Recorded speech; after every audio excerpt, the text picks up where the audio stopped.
அனைவருக்கும் வணக்கம். இப்பதிவில் நாம் பார்க்க இருக்கும் மந்திரம், உங்களிடம் எந்த தீய சக்திகளும் வராமல், ஏவல் பில்லி சூனியங்களாயிருக்கலாம், பிரேதாத்மாக்களாக இருக்கலாம், எதுவும் நீங்கள் வசிக்கும் வீட்டிற்கோ உங்கள் காணிக்கோ வராமல் இருப்பதற்கான முத்துமாரியம்மனின் மந்திர ஜந்திர முறை. இங்கு முத்துமாரியம்மன் பிரதான தேவதையாக நின்று மற்ற தேவதைகள் காவலாக நிற்கும் சிறந்த ஒரு முறை. என்னிடம் மந்திர விடயங்கள் கற்றுக்கொள்ள நினைப்பவர்கள், மந்திரங்கள் கற்றுக்கொள்ளப் போகிறேன் என்று நீங்கள் வாட்ஸ்அப் மூலம் எனக்கு மெசேஜ் அனுப்புங்கள். உங்களுக்கு சகல குருவாக்குடனும் உங்களுக்கு முழுமையாக மந்திர பிரயோகங்கள் கற்றுத்தரப்படும்.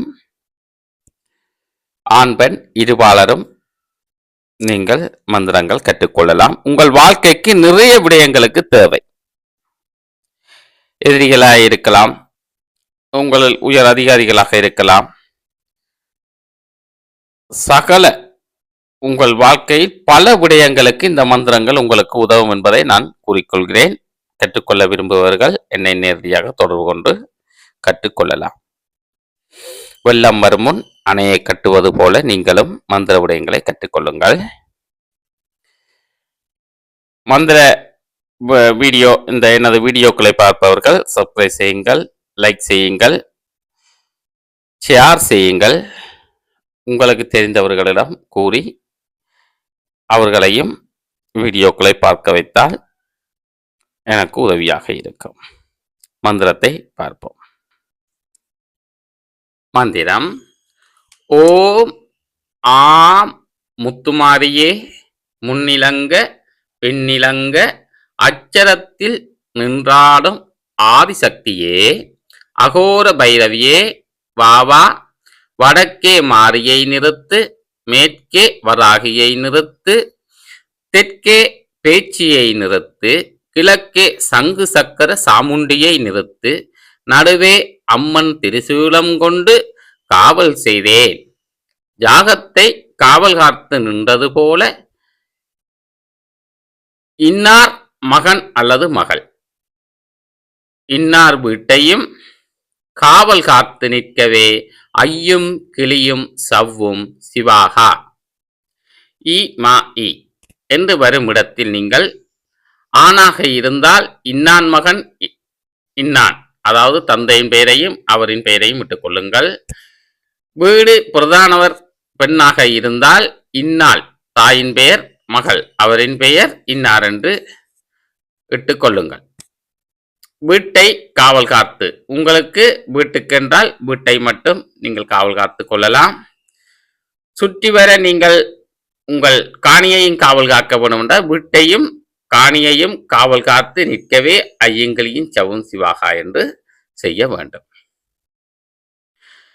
இது ஒரு ஸ்தம்பன முறை போன்றது. அதனால் நீங்கள் புதன்கிழமையில் ஆரம்பிங்கள். வளர்ப்புறையாக இருக்க வேண்டும். நீங்கள் தேக சுத்தி செய்ததுக்கு பிறகு விக்னேஸ்வர குரு பூசை, விக்னேஸ்வர பூசை செய்ததுக்கு பிறகு இம்மந்திரத்தை நீங்கள் சாப நிவர்த்தி செய்து கொண்டு முதலில் ஒரு 1008 உரு கொடுத்து சித்தி செய்து கொள்ளுங்கள். உங்களுக்கு நிறைய சொல்லக்கூடியவர்களாக இருந்தால் ஒரு நாளுக்கு 1008 உருபடி 10 நாள் நீங்கள் செய்யுங்கள். சிறப்பான சித்தியாக இருக்கும். இது கைகண்ட முறை என்பதால் நாங்கள் செய்து வெற்றி கண்ட முறைகள் என்பதால் நீங்கள் எந்த ஒரு பிரச்சனையும் இல்லாமல் செய்து நீங்கள் வைத்துக் கொள்ளுங்கள். ஏனையோர்கள் சித்தி செய்து உங்கள் தேவைகளை பூர்த்தி செய்து கொள்ளலாம். உங்கள் அறிவுக்கு ஏற்றாற்போல செய்து கொள்ளலாம். பழம்பாக்கு, வெற்றிலை, மாவிளக்கு முதலியவற்றை நீங்கள் முத்துமாரிக்கு செய்ய வேண்டும். காவல் செய்யும் பொழுது, இதற்கு நீங்கள் காவலாக ஒரு வீட்டிற்கு செய்யும் பொழுது முத்துமாரிக்கு ஒரு நைவேத்தியமும், வராகி, பேச்சு, சாமுண்டி என்பவற்றுக்கு ஒவ்வொரு தனித்தனியே நைவேத்தியங்களும் நீங்கள் வைக்க வேண்டும். சாமுண்டிக்கு கோழி ஒன்று பலி கொடுத்தால் நல்லது. பேச்சுக்கும் அவ்வாறு தான் செய்ய வேண்டும். வராகிக்கும் அவ்வாறு தான் செய்ய வேண்டும். சிறந்த முறை. முத்துமாரிக்கு நீங்கள் பலி கொடுக்க வேண்டியதில்லை. ஒரு நீட்டு பூசணிக்காய் பலி கொடுத்து கொள்ளுங்கள். கோழி பலி கொடுக்க முடியாதவர்கள் தேசிக்காய் அல்லது நீட்டு பூசணிக்காய் பலி கொடுத்து வைக்க வேண்டும். நீங்கள் சிறப்பான முறையில் செய்வீர்களாக இருந்தால் இது நின்று நிலைத்து உங்களுக்கு நிறைய விடயங்களுக்கு இந்த முத்துமாரியம்மனின் காவல் உதவியாக இருக்கும். காவல் மட்டுமல்லாது உங்களுக்கு அருள்வாளிக்கும் தன்மையையும் கொண்டதுதான் முத்துமாரியம்மன். இப்பொழுது நாங்கள் யந்திரத்தை பார்ப்போம். யந்திரம் இதுதான். நடுவில் தலையிலான முக்கோணம் ஒன்று வரும். அதற்குள் ஆம் என்று இருக்கும், சூலம் இருக்கும். அதற்கு மேல் ஒரு முக்கோணம், நிமிர்ந்த முக்கோணம். ஐயும் என்று மூலையில் போடுங்கள். ஒவ்வொரு மூலம் ஐ யு. அதற்கு மேல் கிளியும் என்று எழுதிக் கொள்ளுங்கள் ஒவ்வொரு மூலையிலும். அதற்கு மேல் பெட்டி ஒன்று வரும். பெட்டி 4 மூலைகளுக்குள்ளும் நீங்கள் அ உ ஆனா இவ்வண்ணா ஊனா இம்மண்ணா அவ்வும் என்று போட்டுக்கொள்ளுங்கள். அதன் மேல் சவ்வும் என்று ஒவ்வொரு பக்கம் ஒவ்வொரு எழுத்தாக எழுதிக் கொள்ளுங்கள்.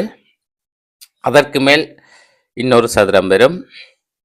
அதில் நீங்கள் ஒவ்வொரு மூலையிலும் ஓம் ஓம் ஓம் என்று போட்டுக்கொள்ளுங்கள். பிறகு ஒவ்வொரு பக்கமும் ஓம் ஆம் மாரி வாழை, ஓம் ஆம் வராகி வாழை, ஓம் ஆம் பேச்சி வாழை, ஓம் ஆம் சாமுண்டி வாழை இவ்வாறு எழுதிக் கொள்ளுங்கள். மூலைகளில் சூலம் இட்டுக் கொள்ளுங்கள். ஒவ்வொரு 4 சூலம் இட்டுக் கொள்ளுங்கள். இதை செப்பு தகட்டில் நீங்கள் எழுதி கொள்ளுங்கள். எழுதி குங்குமப்பூ, கோரோசனை, பச்சை கற்பூரம், புனுகு, ஜவ்வாது இவ்வளவும் எடுத்து அரைத்து யந்திரத்துக்கு நீங்கள் பூசிக்கொள்ள வேண்டும். 5 யந்திரங்கள் செய்து கொள்ளுங்கள் அல்லது 6 யந்திரம் செய்யலாம். இதை நீங்கள் யந்திர சுத்தி செய்ததற்கு பிறகு புராண பிரதிஷ்டை கொடுத்து அதற்கு பிறகு நீங்கள் மந்திரத்தை உருக்கொடுங்கள். 108 கொடுத்தாலே போதும். இன்னும் சிறப்பாக இருக்க வேண்டும்னா 1008 கொடுங்கள். ஒரே நாளில் கொடுக்க வேண்டும் என்பதற்கு இல்லை, அல்லது ஒரே நேரம் கொடுக்க வேண்டும் இல்லை. நீங்கள் 2 நேரமாக கொடுக்கலாம், அல்லது 3 நாட்களாகவும் வைத்து செய்யலாம், அல்லது 2 நாட்களாகவும் வைத்து செய்யலாம். செய்து சரியாக எல்லாம் செய்த பிறகு காவல் வைக்கும் பொழுது நீங்கள் வாசலில் ஒரு காவல், நடுவில் ஒரு காவல் இருக்கும். அதான் 6 யந்திரம் சொன்னேன். நடுவில் ஒரு வீட்டுக்குள்ளே ஒரு காவல் வையுங்கள். ஒவ்வொரு நாளும் பூசை வைக்கக்கூடிய மாதிரி, அல்லது முகட்டில் கட்டி விடுங்கள், அல்லது வீட்டுக்கு நடு இடத்தில் ஒரு இடத்தில் புதைத்து விடுங்கள். பிறகு வாசலில் ஒரு காவல் கட்டுங்கள் அல்லது புதைத்து விடுங்கள். வெளிப்பக்கமாக இருக்க வேண்டும், புதைத்து விடுங்கள். பிறகு வெளிப்பக்கம் 4 மூலையிலும் நீங்கள் புதைத்து விடுங்க. வாசல் சில பேருக்கு வாசல் மாறி வரும். வடக்கு வாசல், தெற்கு வாசல் என்று இருக்கும். வாசலில் ஒரு காவல் நிச்சயமாக கட்ட வேண்டும். 5 காவல் இருந்தால் நீங்கள் வாசல் வடக்கு பக்கம் அந்த திசை சரியாக இருக்குமாக இருந்தால் நீங்கள் வாசலில் ஒரு காவல் வைத்தால் அது 4 பக்க காவலாக இருக்கும். என்றாலும் வீட்டுக்குள் நீங்கள் ஒரு யந்திரம் வைக்க வேண்டும், நடுவில் ஒரு யந்திரம் வைத்திருக்க வேண்டும். காவல் வைக்கும் பொழுது வெத்திலை பாக்கு, பழம், கற்பூரம், சாம்பிராணி ஒவ்வொரு இடத்திற்கு, ஒவ்வொரு திசைக்கும் காவல் வைக்க போகிற இடத்துக்கு வைத்து வணங்கி நீங்கள் செய்ய வேண்டும். அதில் திசை உங்களுக்கு தெரியும். நீங்கள் வடக்கு மாறி, வடக்கு பக்கம் மாரிக்கு ஒரு மடை வைக்க வேண்டும், மேற்கு பக்கம் வராய்க்கு ஒரு மடை வைக்க வேண்டும், தெற்கு பக்கம் வைக்கும்போது பேச்சுக்கு ஒரு நைவேத்தியம் வைக்க வேண்டும், கிழக்கு சாமுண்டிக்கு வைக்க வேண்டும், நடுவில் திருசூலத்தை வைக்கும் பொழுது முத்துமாரியை நினைத்து நீங்கள் பிரதான தேவதையான முத்துமாரியை நினைத்து நீங்கள் வைத்துத்தான் ஒவ்வொரு காவலும் வைக்க வேண்டும். ஒவ்வொரு காவலுக்கும் ஒவ்வொரு தேசிக்காய் வெட்டி காவல் வைக்க வேண்டும். அது உங்கள் தன்மையை பொறுத்து. சாம்பல் பூசணிக்காய் கூட நீங்கள் வெட்டி பலி கொடுத்து வைக்கலாம். சிறப்பான காவலாக இருக்கும். இதை உங்கள் காணியை சுற்றி கூட நீங்கள் வைக்கக்கூடிய மாதிரி இருக்கும். காணியை சுற்றியும் நீங்கள் வைக்கலாம். வெளியேறும் பாதை வாசலாக வைத்து நீங்கள் வைக்கலாம். சிறப்பான ஒரு காவலாக மட்டுமல்லாது உங்களுக்கு அருள்வாளிக்கும் தெய்வமாகவும் முத்துமாரி இருக்கும். வீடியோ பிடித்திருந்தால் லைக் செய்யுங்கள், சப்ஸ்கிரைப் செய்யுங்கள், ஏனையோருக்கும் பகிர்ந்து அவர்களையும் நீங்கள் பார்க்கும்படி செய்யலாம். உங்கள் நல்ல கருத்துக்களை எனக்கு இடுங்கள். மந்திரம் படிக்க விரும்புபவர்கள் என்னை தொடர்பு கொள்ளுங்கள். நன்றி, வணக்கம்.